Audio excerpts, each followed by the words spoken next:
Assalamualaikum warahmatullahi wabarakatuh. Kami dari kelompok 3 akan mempresentasikan pertemuan 4, yaitu rangka konseptual suatu model untuk memenuhi tugas mata kuliah teori akuntansi.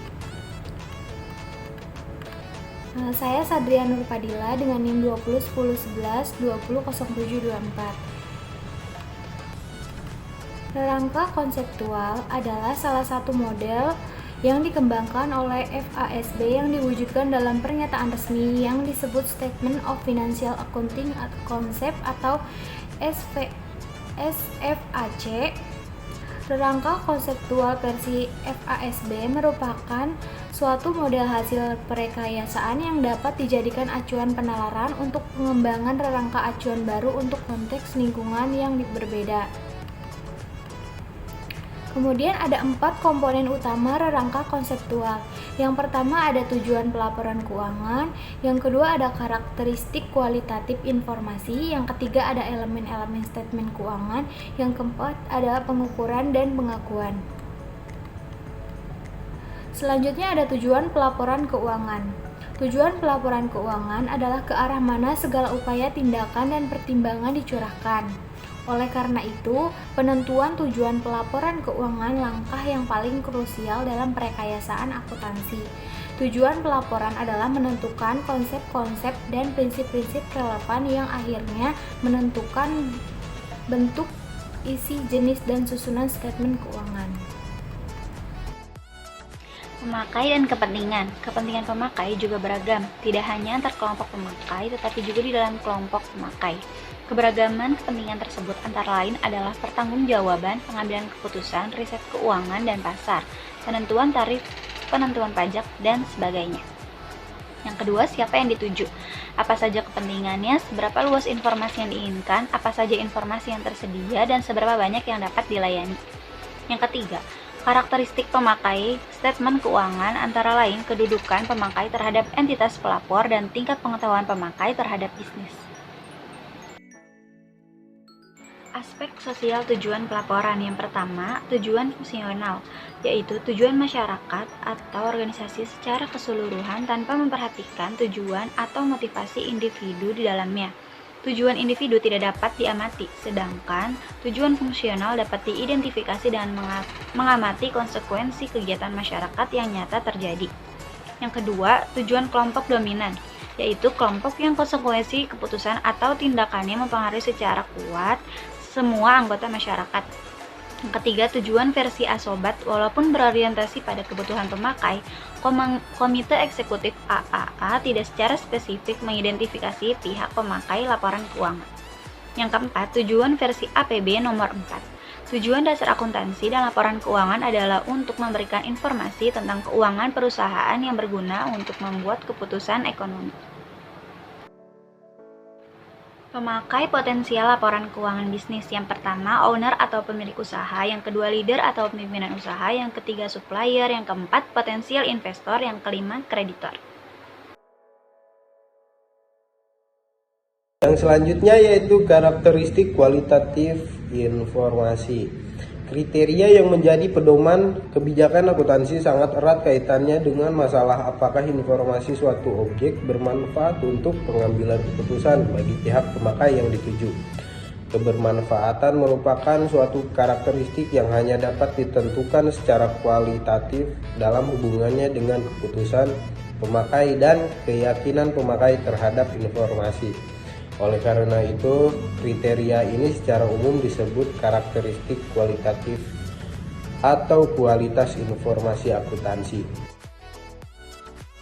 Adapun kriteria dan komponen pembentuk kualitas informasi akuntansi yaitu yang pertama nilai informasi, yang kedua keterpahamian, yang ketiga keberpautan, yang keempat nilai prediktif, yang kelima nilai balikan, yang keenam ketepatwaktuan, yang ketujuh keterandalan, yang kedelapan ketepatan penyimbolan, yang kesembilan keterujian, yang kesepuluh kenetralan, yang kesebelas keterbandingan, yang kedua belas materialitas, yang ke-13 bobot, keberpautan dan keterandalan.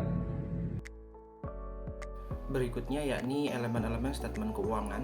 Elemen-elemen statement keuangan adalah meaning atau construct yang sengaja ditentukan dalam perekayasaan akuntansi untuk menyimbolkan atau mempresentasikan realitas kegiatan usaha suatu badan sehingga orang-orang dapat membayangkan realitas tersebut tanpa harus menyaksikan sendiri secara fisik kegiatan yang dilakukan. Elemen-elemen statement keuangan ini memiliki tiga dasar informasi semantik, yakni objek, size, ataupun hubungan atau juga disebut dengan relationship. Elemen-elemen statement keuangan itu memiliki 4, yakni aset, kewajiban, ekuitas, dan juga investasi oleh pemilik saham. Aset sendiri adalah manfaat ekonomi masa datang yang cukup pasti yang akan diperoleh atau dikuasai oleh suatu entitas sebagai hasil transaksi atau kejadian di masa lalu.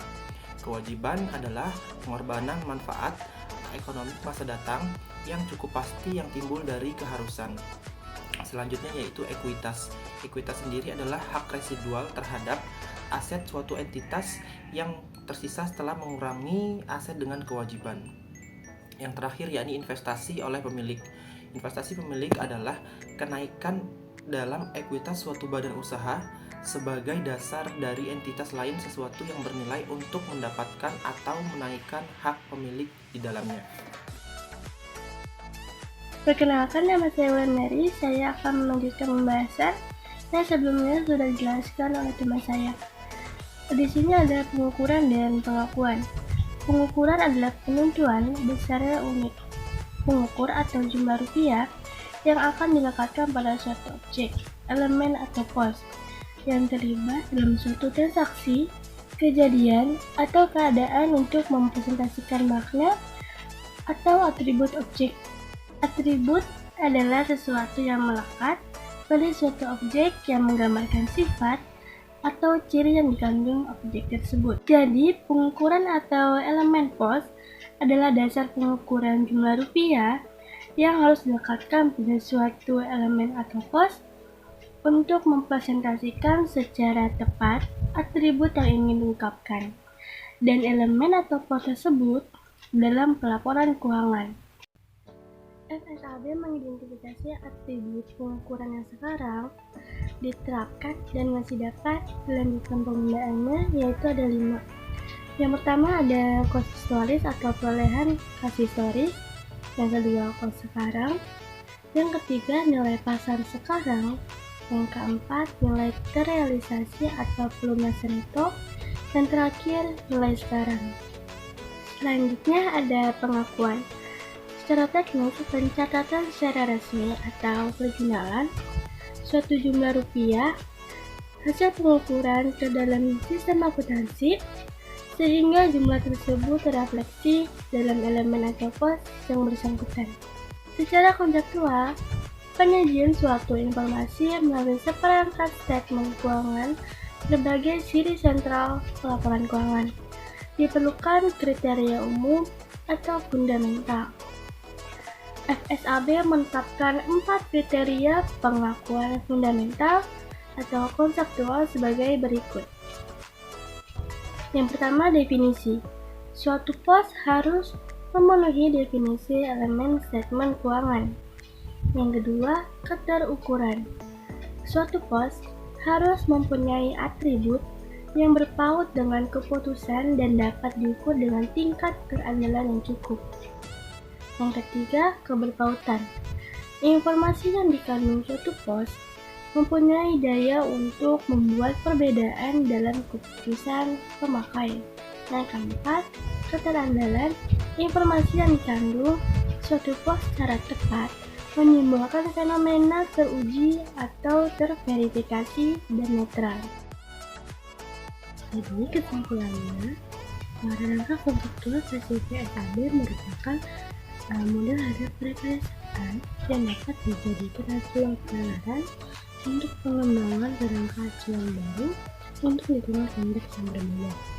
Rangka konseptual ini memenuhi konsep utama. Yang pertama itu tujuan pelaporan keuangan, yang kedua karakteristik kualitatif informasi, yang ketiga elemen-elemen keuangan, dan yang terakhir pengukuran dan pengakuan.